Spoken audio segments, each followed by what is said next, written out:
Amis de la place de vérité, bonjour.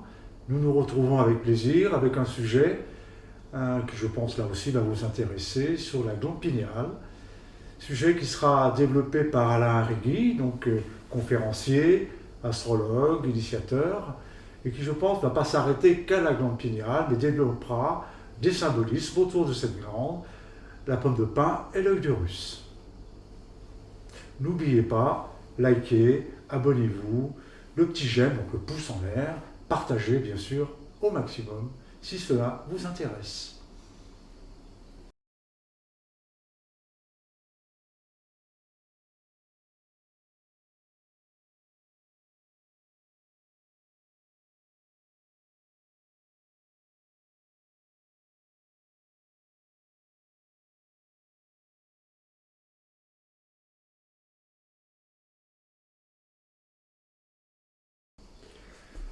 Alain, bonjour.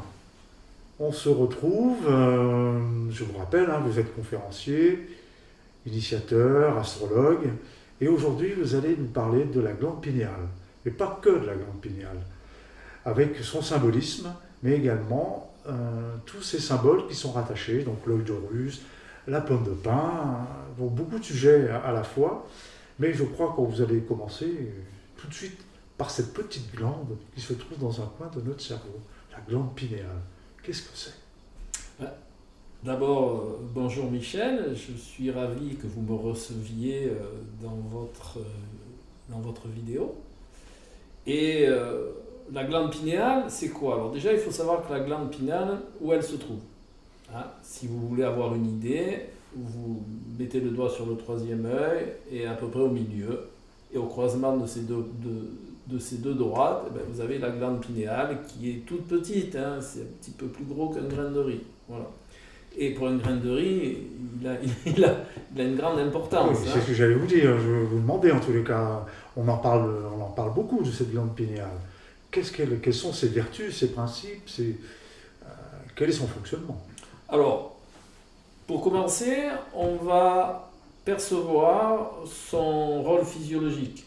Alors entendons-nous bien, je ne suis pas médecin, mais il y a vraiment des choses intéressantes de percevoir. C'est que la glande pinéale, elle va rentrer en compte dans la sécrétion de la mélatonine, qui est l'hormone qui va commencer à nous mettre dans la voie du sommeil.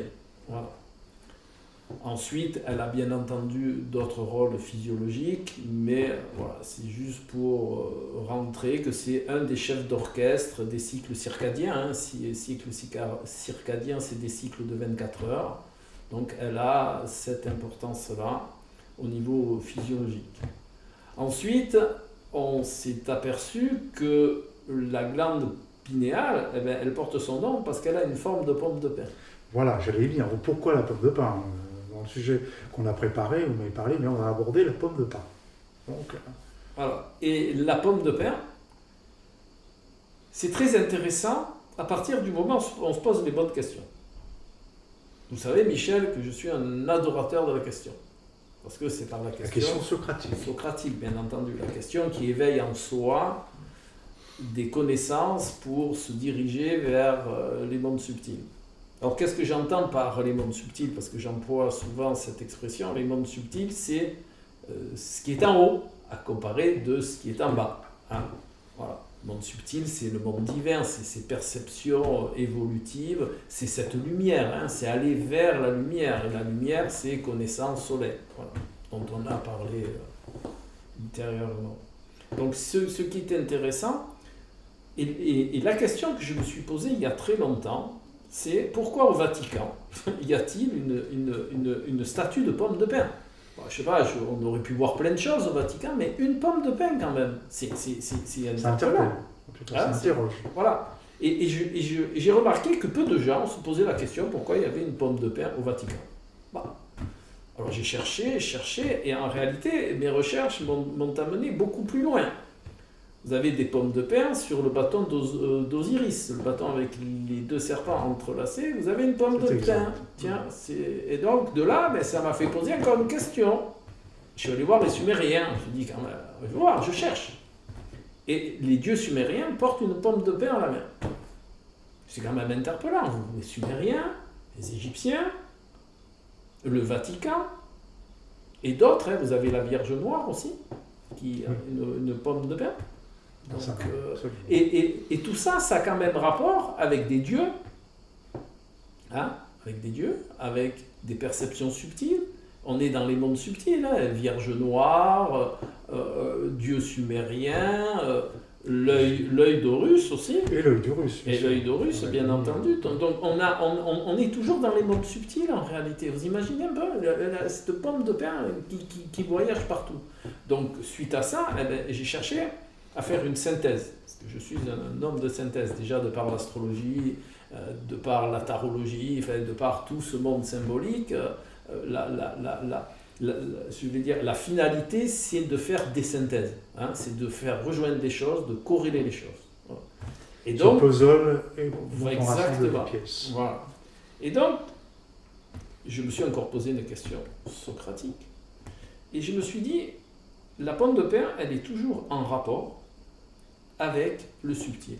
Donc, il doit bien avoir une corrélation quelque part. Et quand on fait des recherches, on s'aperçoit que la pomme de pain serait cette partie qui est en nous, qui nous permet de nous connecter au monde subtil, justement. Donc là, tu parles de la glande pinéale. Là, je parle de la glande pinéale. Mais la glande pinéale,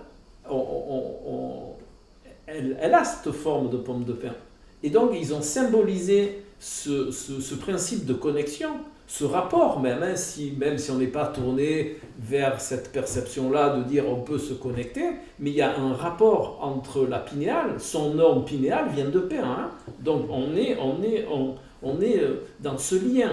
Donc, et ce lien, il est aussi très relié au monde subtil. Vatican, les dieux, les Sumériens, la Vierge Noire, et puis le bâton d'Osiris, donc tout ce qui touche à ces mondes subtils, il y a toujours une pomme de pain quelque part.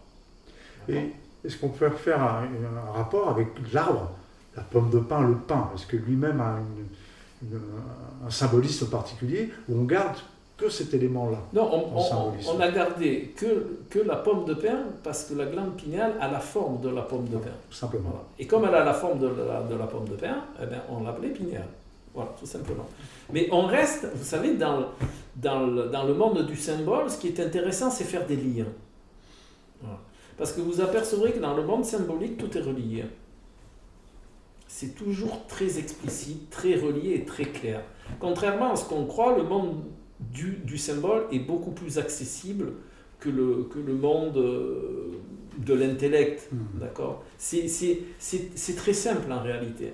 Et pourquoi je vous parle de simplicité ?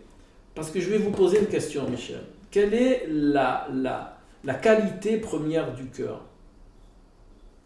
La qualité première du cœur, c'est d'aimer, c'est de s'ouvrir, c'est de recevoir les émotions. Eh bien non.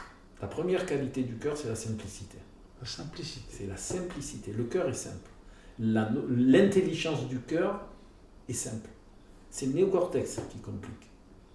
Le néocortex, l'intellect, a sa fonction qui est de structurer, de mettre en place des stratégies. Mais la compréhension, la connexion, elle est au niveau du cœur. D'ailleurs, on parle de l'intelligence du cœur. C'est ça, tout à fait. Voilà. Pourquoi ? C'est parce qu'elle est simple. Toute notion religieuse mise à part, le Christ disait quoi ? Heureux sont les simples d'esprit. Donc, heureux sont les gens qui parlent avec le cœur et qui comprennent avec le cœur. D'accord ? Voilà. Et le symbolisme, c'est ça. C'est ça. Voilà. Et donc, pour revenir à la glande pinéale,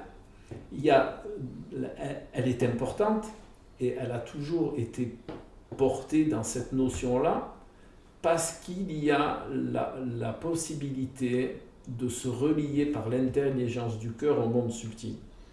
La glande pinéale serait cette petite antenne, on va dire, qui nous permet de nous connecter.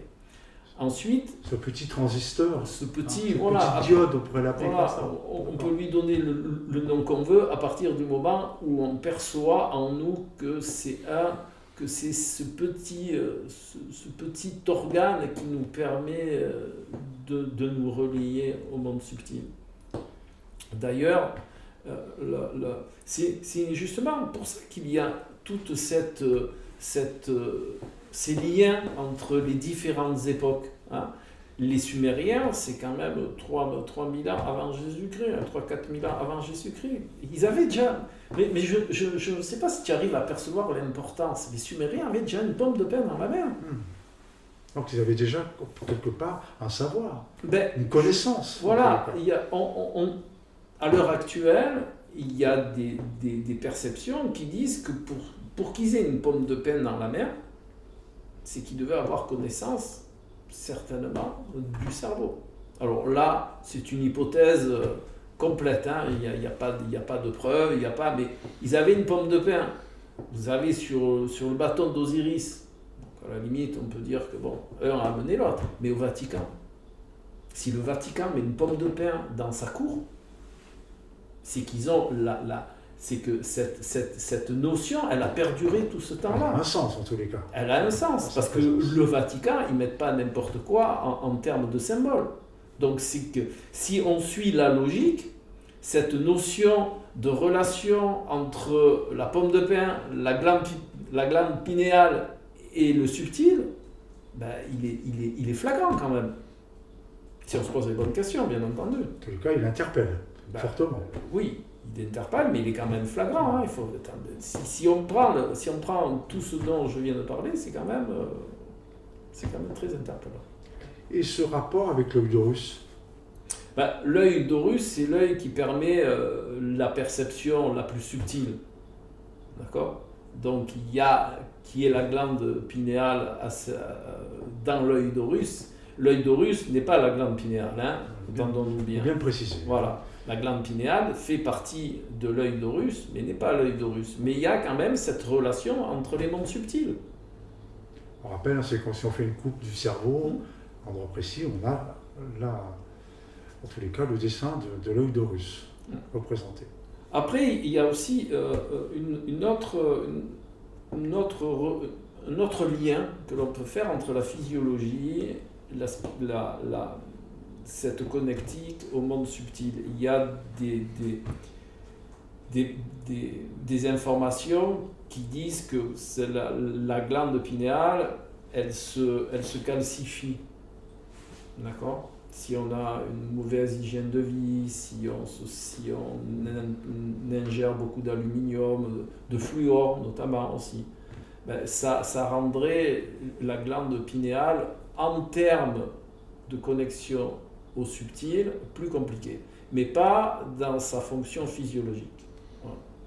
Donc c'est une information qui est importante parce que je pense que l'esprit est en rapport avec la manière dont on gère notre corps. Hein. On ne peut pas être fumeur, buveur, toxicomane et aller dans une voie d'évolution subtile. D'accord? Il faut être cohérent. Voilà. Donc prendre soin aussi de notre glande pinéale, dans l'absolu, aussi bien en termes subtils qu'en termes physiologiques, est aussi une voie intéressante. Bon. C'est ça, la médecine, personne n'en parle de prendre soin de sa glande pinéale. C'est pas courant. On aborde un sujet très, très délicat en même temps, qui peut être source de polémique, hein, évidemment, sur le plan... Mais c'est au même titre que vous entendez très rarement de prendre soin de votre pancréas. Vous n'avez pas des campagnes de pub, on va dire, prenez soin de votre pancréas. D'accord ? C'est pareil. On a une notion de la santé qui est, je pense, pour beaucoup un acquis, d'accord ? Et qu'on a besoin de rien faire, c'est un acquis. Donc quand c'est un acquis, on ne fait pas grand-chose. On laisse faire, alors que la santé est un capital. Et comme tout capital, il est utile de le faire fructifier, hein, pour avoir une image bien précise. Voilà. Donc, ce qui est important dans cette perception de la glande pinéale, de notre hygiène de vie, c'est de mettre tout de son côté pour qu'on puisse avoir la meilleure connexion possible. Hein. C'est celle qu'on appelle le troisième œil. Ça peut être perçu aussi comme le troisième œil parce qu'elle est au niveau du troisième œil. D'accord? Mais il y a aussi une notion, comme toute connectique, de ressenti, hein, d'état subtil. Voilà. En Occident, les méditations, elles ont souvent un but. On est comme ça, les Occidentaux, on a toujours besoin d'un but et d'un objectif. Mais en réalité, quand on met un but et un objectif, on peut passer à côté justement de la connexion. Quand on fait une méditation de réception, il n'y a pas de but, il n'y a pas d'objectif, il n'y a rien. Vous mettez vraiment en réception, type symbolisme lunaire. Hein. On se met en réception, c'est-à-dire on se met sur un fauteuil comme ça, qui est très agréable, et c'est tout. Et on laisse venir à soi. Et c'est là où je pense que la glande pinéale, elle prend tout son rôle. Parce qu'elle va servir de connectique. Si nous, on met des objectifs, si on met des points concrets, cette connexion, je pense qu'elle fonctionne moins bien. Vous savez qu'il y a deux modes symboliques hein, qui sont issus du symbolisme. Il y a le mode solaire et le mode lunaire. Le mode solaire, il est émetteur. Quand on est dominante solaire, quand on est très dans l'émission. Dominante solaire, c'est un terme d'astrologie. C'est un terme d'astrologie très juste. Mais c'est aussi un terme d'alchimie. Hein. Et c'est aussi un terme dans l'art des cartes. Hein. Vous trouvez du soleil dans le tarot de Marseille, vous trouvez des soleils dans l'oracle de Béline, vous trouvez du soleil dans la triade, même dans l'oracle G. Donc vous avez une perception solaire partout, parce que c'est la base de la compréhension. Donc je reviens à mon système émetteur et récepteur. Le soleil est émetteur. Hein. Quand vous êtes au soleil, vous sentez sa chaleur, enfin, vous sentez plein de choses extérieures. Quand vous êtes dans le symbole lunaire, ben vous sentez de l'énergie lunaire, hein, la nouvelle lune, tout ça, mais c'est de l'énergie intérieure. Donc il y a le phénomène lumineux solaire qui est émetteur et le phénomène, on va dire, récepteur qui est la lune, puisque la lune reçoit les rayons du soleil, hein, elle n'a pas de rayons elle-même, elle reçoit les rayons du soleil, donc elle est réceptrice. Et la glande pinéale, à mon sens, fonctionnerait de cette manière-là, c'est-à-dire se mettre en état de réception. Je parle de méditation, mais en réalité, on pourrait parler tout simplement d'état réceptif, de manière à ce que l'antenne, elle puisse nous ramener à nous les informations dont nous avons besoin. Mais pour ça, il faut être en état de réception. Vous connaissez l'adage du maître chinois et du disciple hein, qui remplit la tasse de thé déjà pleine. Elle déborde. On ne peut pas émettre et recevoir en même temps. C'est pour cela qu'il y a le symbole lunaire et le symbole solaire. On a les deux états en nous. On n'en a pas qu'un. Hein. On est à des moments émetteurs, on est à des moments récepteurs. Mais en ce qui concerne la glande pinéale, eh bien, je pense qu'il faut être dans cette énergie de réception. Je finis juste ça.